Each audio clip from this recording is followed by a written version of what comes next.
नमस्कार, मैं हूं आशीष वर्मा। मॉर्निंग कॉल में आपका स्वागत है। शुरुआत इस वक्त की टॉप हेडलाइंस के साथ। बाजार के लिए ग्लोबल संकेत मिले जुले। एशिया में मिक्स्ड कामकाज, गिफ्ट निफ्टी फ्लैट। हालांकि फेड मिनट से पॉलिसी सख्ती जारी रहने के संकेत से कल गिरकर बंद हुए थे अमेरिकी बाजार। आज यूएस फ्यूचर्स पर भी दबाव। फेडरल रिजर्व की पिछली बैठक के ब्यौरे आने के बाद सोने में जोरदार तेजी। कॉमेक्स पर भाव 1% से ज्यादा चढ़कर $2000 के पार। अमेरिका के सुप्रीम कोर्ट से टीसीएस को झटका। खारिज की अपील याचिका। $14 करोड़ का भरेगी जुर्माना।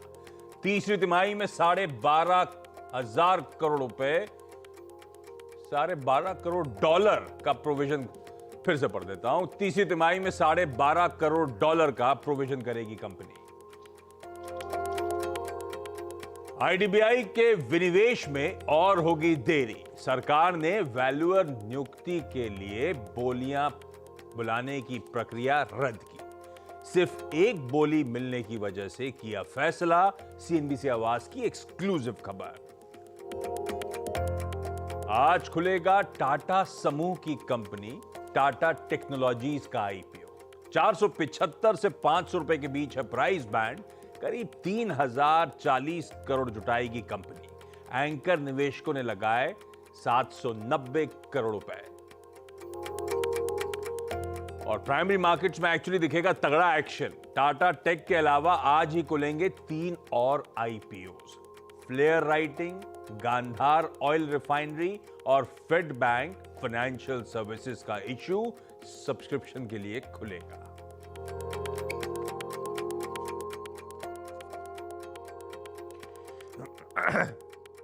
चलिए, बुधवार की सुबह है तो हफ्ते का मिड पॉइंट आ गया है। और कल की वो आमतौर पर जब मैं कहता हूं वीकली साइकिल निफ्टी की एक्सपायरी से पहले वाला इंपॉर्टेंट पेनल्टीमेट सेशन जिसकी हमें करनी है तैयारी। साथ ही आज निफ्टी बैंक की वीकली एक्सपायरी का दिन। आज खुलते ही कल देर रात आए एफओएमसी के यानी कि यूएस की जो रेट सेटिंग कमेटी है उसकी जो लास्ट बैठक हुई थी उसका ब्यौरा, उसके मिनट्स रिलीज हुए। रिएक्शंस हैं उसके इक्विटीज में, कमोडिटीज में। तो आज खुलते ही हम उस पर रिएक्ट करेंगे। क्या निकल गया मिनट्स पे अभी थोड़ी डिटेल में चर्चा हो जाएगी। साथ ही आज शाम को यूएस के जॉबलेस क्लेम्स के नंबर्स आएंगे। अच्छा, आमतौर पे वैसे थर्सडे को आते हैं, इस बार वेडनेसडे को आएंगे शाम को। क्यों? क्योंकि कल थर्सडे को अमेरिकी बाजार बंद है। थैंक्स गिविंग की छुट्टी एंजॉय करेंगे वो लोग। खैर कोई कंप्लेंट नहीं है। कल वो छुट्टी पे जाएंगे तो हम भी मंडे को छुट्टी पे जाएंगे, गुरु नानक जयंती मनाएंगे, तो सेट ऑफ कर लेंगे हम वो हिसाब किताब। खैर, कल का सेशन आप लोगों की स्क्रीन पर आएगा। अच्छे ग्लोबल संकेतों के बीच गैप अप के साथ शुरुआत और लार्जली पूरे दिन वो गैप हमने इंटैक्ट ही रखा। आधे % का उछाल आपकी स्क्रीन पे 90 पॉइंट ऊपर जाके बंद हुए। अच्छा, एक और इंटरेस्टिंग डेटा दिखाता हूं। पिछले 5 दिनों की निफ्टी की चाल। वो एक दिन की छुट्टी के बाद लौट के आए थे, गजब के ग्लोबल संकेतों पर रिएक्ट करा था, रेंज का ब्रेकआउट मिला था, 2 अच्छे सेशन पैन आउट हुए, उसके बाद 2 वीकनेस वाले थे, कल वापस उभरे हैं। 2 सिंपल अरिथमेटिक कहता है 2 तो फिर से बचा 2। गिफ्ट निफ्टी भी कह रहा है वैसे हरा तो 20 पॉइंट ऊपर खुलने के इंडिकेशंस गांधीनगर से गिफ्ट निफ्टी की तरफ से आते हुए।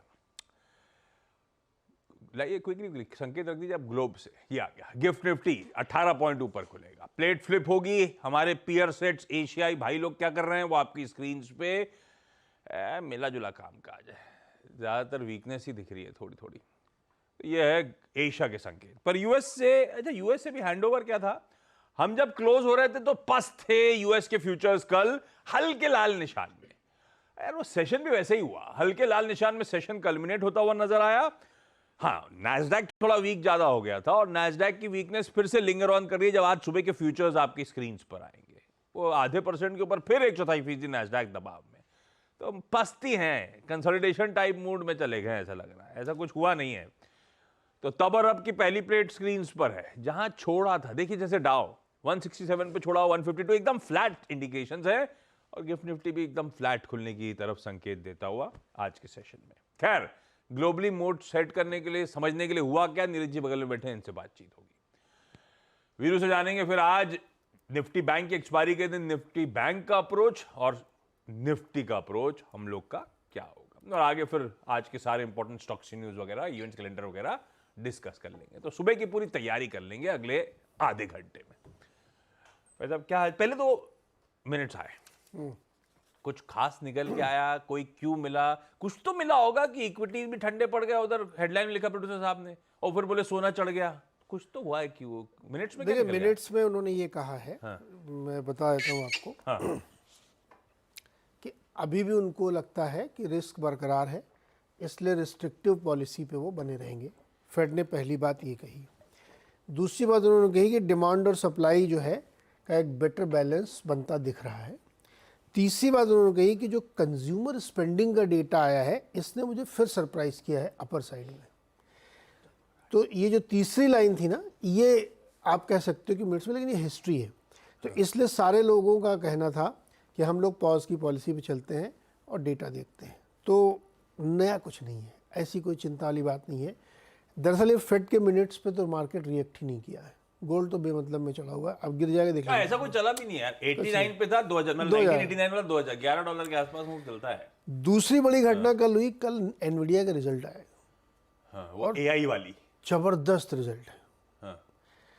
मतलब जितना मार्केट एक्सपेक्ट कर रहा था उससे भी अच्छे रिजल्ट आया है।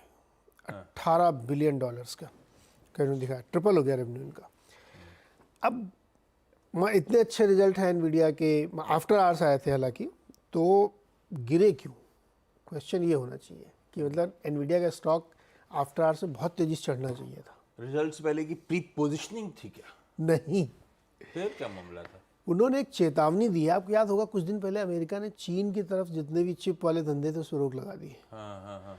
तो उनके लिए ये बहुत बड़ा कंसर्न है। उन्होंने कहा कि ये जो रिस्ट्रिक्शंस लगाए हैं यूएस गवर्नमेंट ने कि चीन के साथ आप धंधा नहीं करोगे, वो प्रॉब्लम करेगा आने वाले क्वार्टर्स में। अच्छा, वो यूएस चाइना की मुलाकात तो हुई, बहुत कंड्यूसिव दिख नहीं रही है, कमेंट्स बहुत खराब आ रहे हैं। उसमें किसी ने पूछा कि क्या अभी भी आप मानते हो ये डिक्टेटर? उसने बोला हाँ मैं मानता हूँ। और पूरा मूड खराब कर दिया, मतलब कि मीटिंग का कोई मतलब ही नहीं। एक्चुअली एग्रेसिव है उल्टा। सो वो मीटिंग खाली ऊपर दिखाने की डिप्लोमेटिक खुशी थी लोगों के चेहरे पे। अच्छा वर्ड है ना, डिप्लोमेटिक खुशी।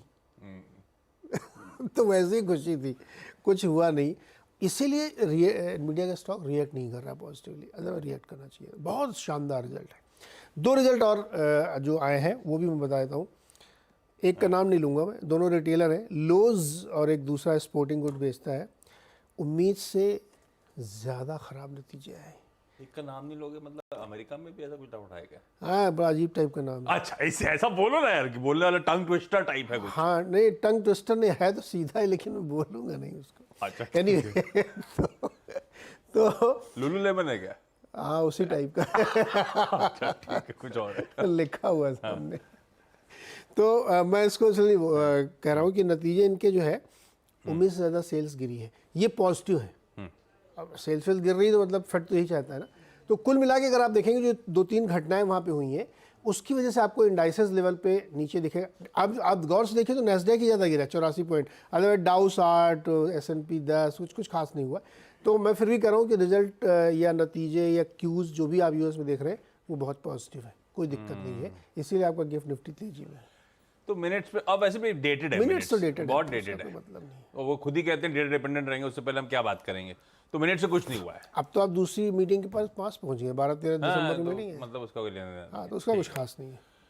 तो एक और बात बताएं, अभी एक लाइन बताते हैं, बाकी एक्सप्लेन 8 बजे करेंगे। बैंक ऑफ अमेरिका ने कहा कि 5000 हो जाएगा S&P FY24 में।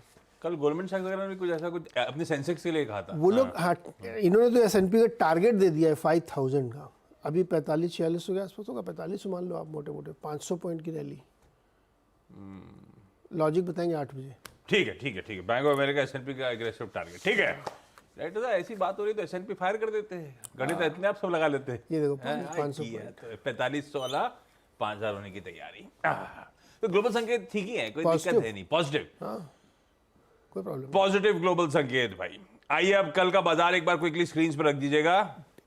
अच्छे ग्लोबल सेटअप की बातचीत, और ये बात हुई थी कि 808 846 की रेंज पर अपना मुनाफा बांध लेना चाहिए। 829 830 वहां तक गया निफ्टी, तो गैप अप को हमने सही समय पे बुकआउट कर लिया था, जो मोमेंटम प्ले आउट हो रहा था वीरू। लेकिन अब वेडनेसडे बैंक एक्सपायरी का दिन, क्या पोजीशनिंग बैठ रही है निफ्टी बैंक में, और आज के लिए हमारा अप्रोच क्या रहेगा?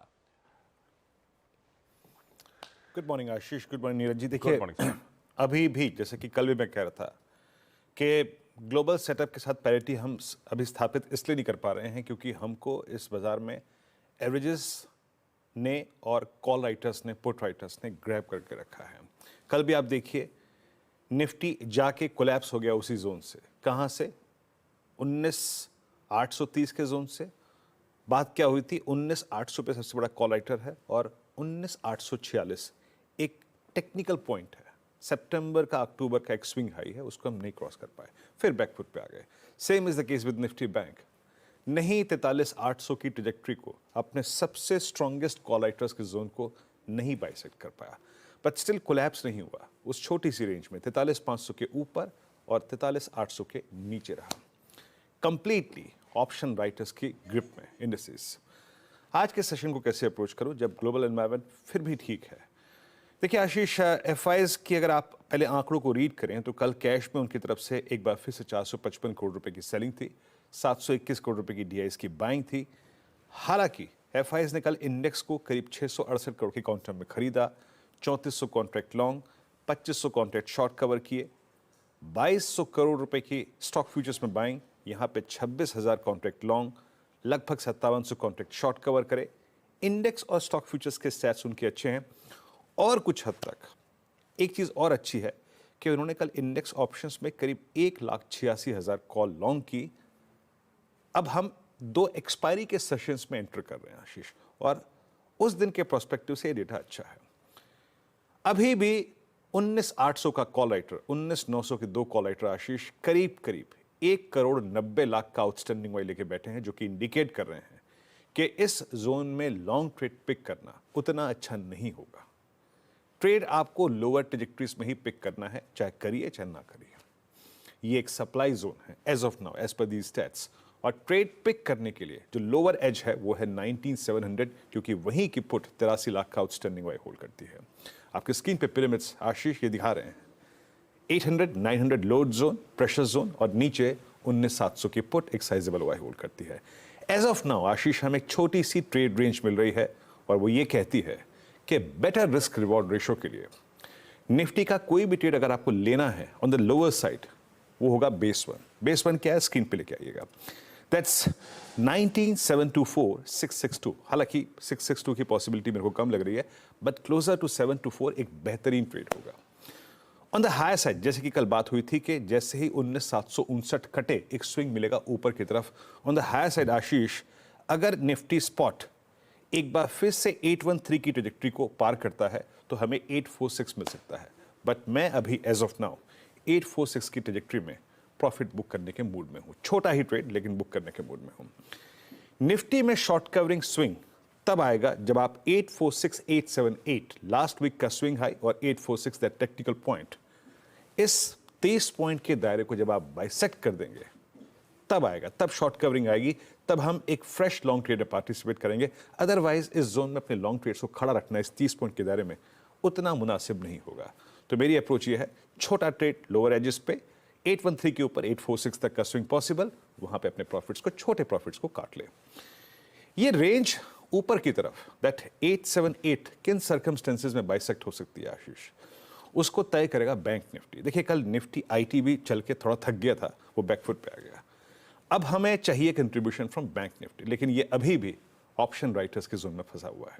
आप कल के भी स्टैट्स को देखिए आशीष, 43,700, 800, 900, 44,000 पे ये 3-4 ब्लू वाइल्ड कैंडल्स इंडिकेट कर रही हैं कि कॉल राइटर्स ने इनको ग्रैब कर रखा है। बट एज ऑफ नाउ 43,500 की पुट भी एक अच्छा ओआई होल्ड करती है, और याद रखिएगा 43,290 पे, 270 पे आपका 200-day exponential moving average placed है फॉर निफ्टी बैंक। मेरी अप्रोच क्या रहेगी? देखिए, एज ऑफ नाउ हमें एक बहुत थिन ट्रेंड रेंज मिल रही है जिसका बेस है, लेके आइएगा, इट्स 43,531,429। किसी भी सर्कमस्टेंसेज में ड्यूरिंग द डे ये डिप मिले एज ए डे ट्रेडर, उसको ग्रैब कीजिएगा। अभी के लिए आशीष, अभी के लिए आपके प्रॉफिट बुकिंग के क्लस्टर हैं 788.73। इस जोन में निफ्टी बैंक आए, मिले, प्लीज अपने प्रॉफिट्स को, चाहे वो छोटे हो चाहे वाइल्ड स्विंग हो, प्लीज बुक कीजिए। आरएस लेके आइए, प्लीज बुक कीजिए। अ स्विंग टुवर्ड्स 44,040, 42, 22, 94, ये उसी सर्कमस्टेंस में पॉसिबल है जब जिसे कहते हैं ना एक्सपायरेटेड स्विंग, वो आए। और वो कब आएगा? वो ओनली व्हेन वी क्रॉस 873 और हम उसके ऊपर सस्टेन हो। तो दोनों ही इंडिसेस अभी रेंज में हैं, बट थ्रेशोल्ड पॉइंट्स मैंने मेंशन किए हैं। बैंक निफ्टी इस मूड को सुधारेगा और उसके लिए 873 के ऊपर सस्टेन होना बहुत जरूरी है। आशीष, बहुत बढ़िया। ये है निफ्टी बैंक का आज वेडनेसडे का हमारा अप्रोच। अब चलिए तैयारी करी जाए खबरों के सिलसिले की, और उस पर मदद करने के लिए एक नहीं दो आदमियों से रिक्वेस्ट करी। तो सुमित तो आ गए सारी इंपॉर्टेंट स्टॉक्स से न्यूज लेकर, और लक्ष्मण जी को भी उठा दिया है सुबह सुबह दिल्ली में हमने। लक्ष्मण जी भाई, छठ पूजा की आपको ढेरों शुभकामनाएं। जी, आपको भी ढेर सारी शुभकामनाएं, दर्शकों को भी शुभकामनाएं और गुड मॉर्निंग। कैसी रही फेस्टिविटीज?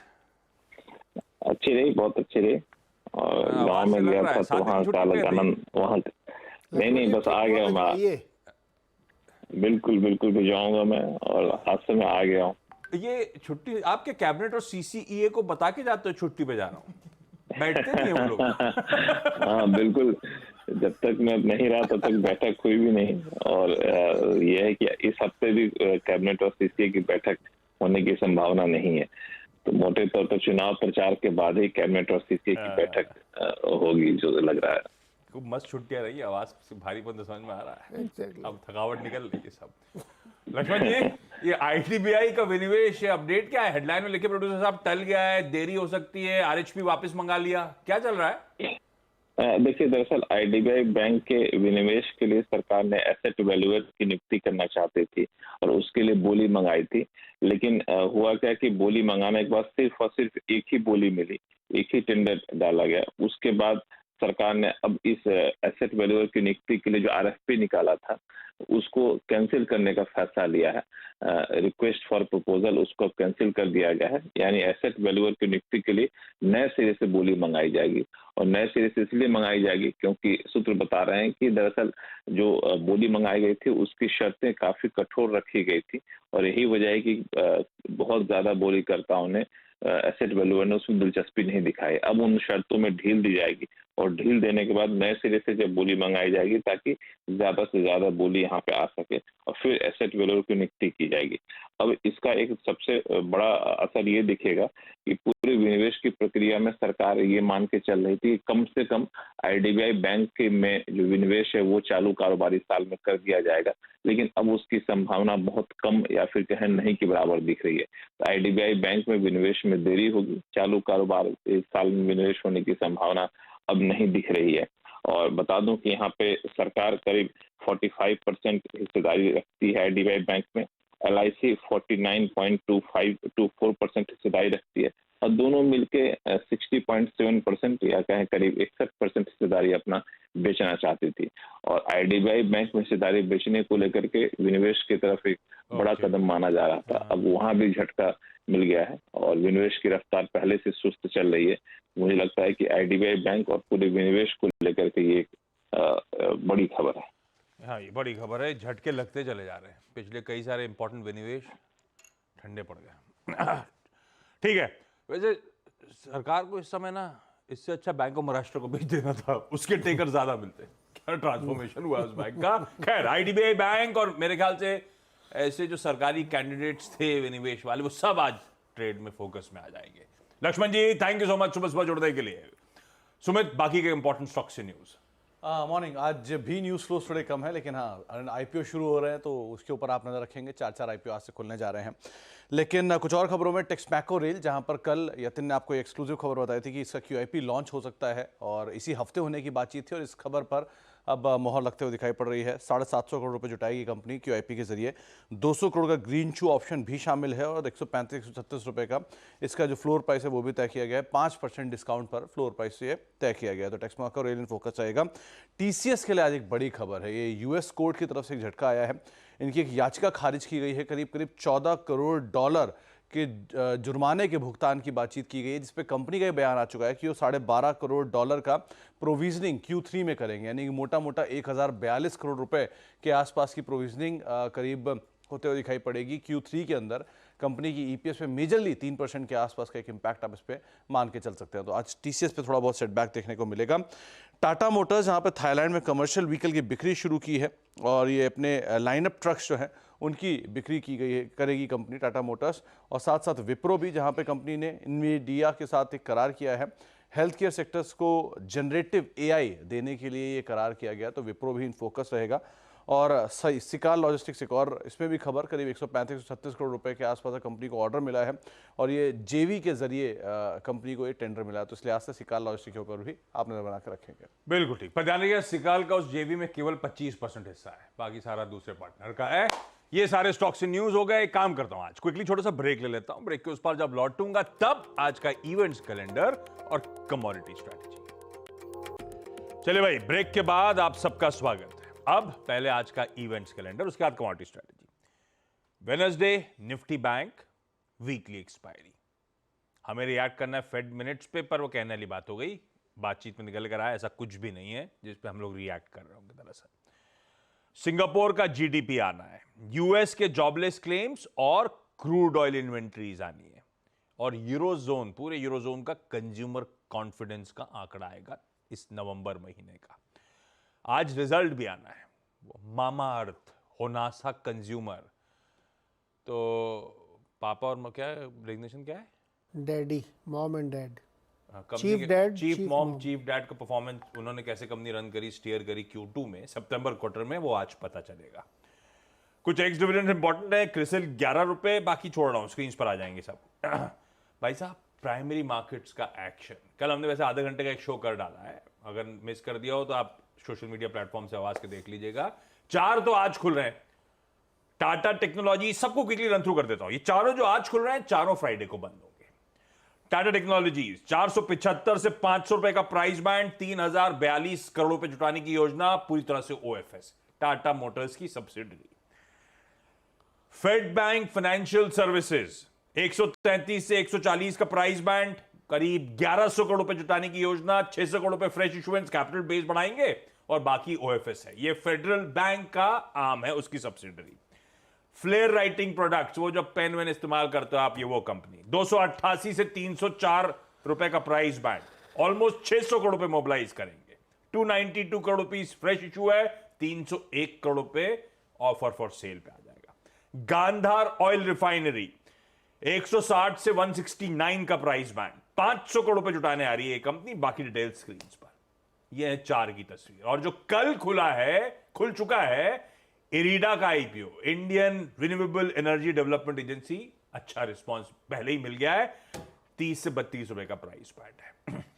G20, आज वर्चुअल G20 लीडर्स समिट है, प्रधानमंत्री मोदी उस समिट को चेयर करेंगे। तो बेसिकली जो न्यू दिल्ली लीडर्स डिक्लेरेशन हुआ था, कितना प्रोग्रेस तमाम कंट्रीज ने उस तरफ करा है, उसको रिव्यू करने के लिए आज ये G20 की वर्चुअल मीट है। आज नॉर्थ कोरिया ने दरअसल जापान और अपने आसपास की कंट्रीज को वार्न कर रखा है, पहले से इंटीमेट करना पड़ता है। 22 नवंबर से लेकर, यानी कि आज से लेकर 1 दिसंबर के बीच में वो एक सैटेलाइट लॉन्च करेंगे। ओके, जो हालांकि तीसरा अटेम्प्ट है, एक स्पाई सैटेलाइट है जो लॉन्च करनी है। ये 3rd बार इस साल का अटेम्प्ट है ऑर्बिट में सैटेलाइट प्लेस करने के लिए, वो स्पाई सैटेलाइट प्लेस करने के लिए। आज बैंकिंग कॉन्फ्रेंस है FICCI IBA की, जिसमें इंपॉर्टेंट यह है कि RBI गवर्नर शक्तिकांता दास संबोधित करेंगे उस कॉन्फ्रेंस को 11:15 बजे के आसपास। कुछ इंटरेस्टिंग होगा तो आवाज में तो सब आपको दिखेगा, पता चल जाएगा। चलिए, आज के commodity currency strategies, Kedia commodity के अजय केडिया साहब की तरफ से दिखाइए क्विकली स्क्रीन पे। सोना दिसंबर वायदा खरीदना है 6770 के स्टॉप के साथ, और कॉपर नवंबर वायदा खरीदना है 712 के स्टॉप के साथ। एक चीज भूल गया बताना, इनफैक्ट दो चीज भूल गया बताना। टाटा टेक्नोलॉजी सबसे ज्यादा बज क्रिएट कर रहा है सारे आईपीओज में।